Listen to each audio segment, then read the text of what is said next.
We live in an age of noise. Everyone talks. Everyone explains. Everyone justifies. You post something online, someone disagrees, and you feel the need to defend. A friend misunderstands you, you rush to explain. A stranger insults you, and your blood boils, ready to prove them wrong. But here is the timeless truth. If you are right, you don't need to defend yourself. If you are wrong, you cannot defend yourself. This lesson, spoken by Epictetus, cuts through the fog of ego and pride. It forces you to ask, why am I so desperate to explain myself? Why do I waste my breath proving my worth to people who don't even matter? The Stoics remind us, a lion does not explain itself to sheep. Truth does not beg for recognition. And a man of discipline does not waste his energy convincing the ignorant. So today, let us step into the wisdom of silence. Because silence is not weakness, it is strength. And the moment you stop defending yourself, you start living free.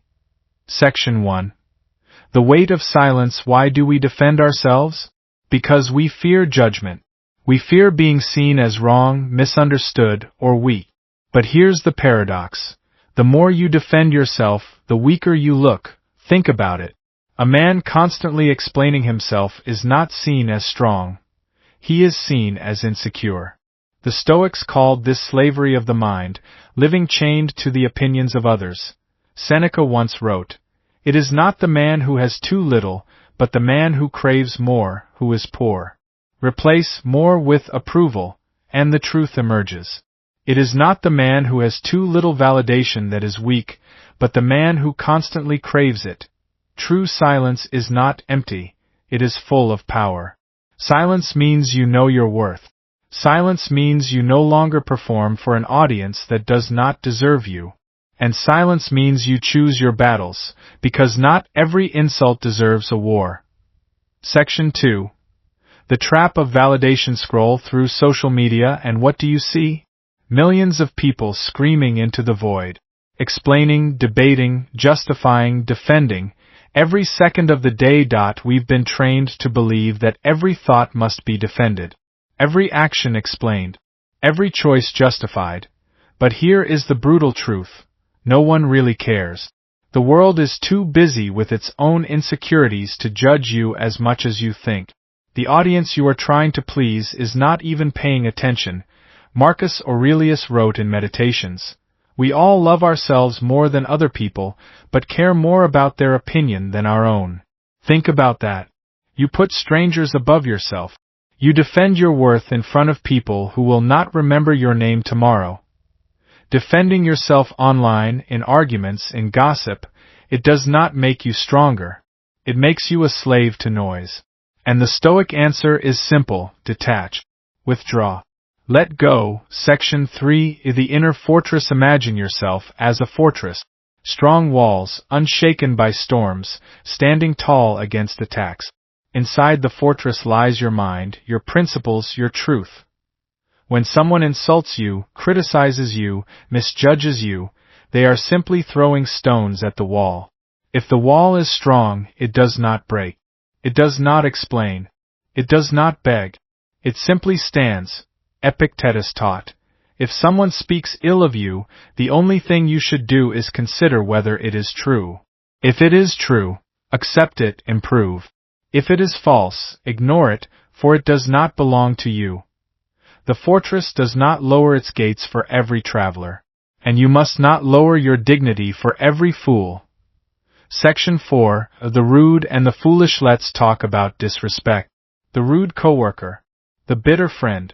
The stranger who mocks you in public. Your first instinct is to respond, to prove yourself, to fire back. But pause. Ask yourself, who are you trying to prove this to? The Stoics would laugh at this. Why? Because a fool's opinion holds no value. Arguing with a fool is like wrestling in mud. Both get dirty, but the fool enjoys it. Marcus Aurelius said, "The best revenge is to be unlike your enemy. Not to shout louder, not to explain yourself, but to remain calm, untouchable, unshaken. The one who insults you already exposes his weakness. By defending yourself, you step down to his level. But by staying silent, you show him his words hold no power. Section 5. The power of walking away. There is no greater strength than restraint. The power to walk away, not from weakness but from wisdom. When you walk away from arguments that don't matter, you protect your peace. When you refuse to explain yourself to small minds, you guard your dignity. When you stop chasing approval, you rise above the crowd. This is why silence is feared. Because silence cannot be controlled. When you do not defend yourself, you rob the enemy of his victory. Seneca wrote, "He who is brave is free." And the bravest act in a noisy world is silence. To live with self-respect so deep, you don't need anyone's applause. The final lesson here is the truth. If you are right, you don't need to defend yourself. If you are wrong, you cannot defend yourself. The next time someone insults you, stay silent. The next time someone misunderstands you, let them. The next time someone demands you explain your worth, smile and walk away. Because your life is not a courtroom. You are not on trial, and your dignity is not up for debate. The Stoics remind us, the man who masters himself has no need to defend himself. He is already free. So choose silence. Choose strength. Choose to live above the noise.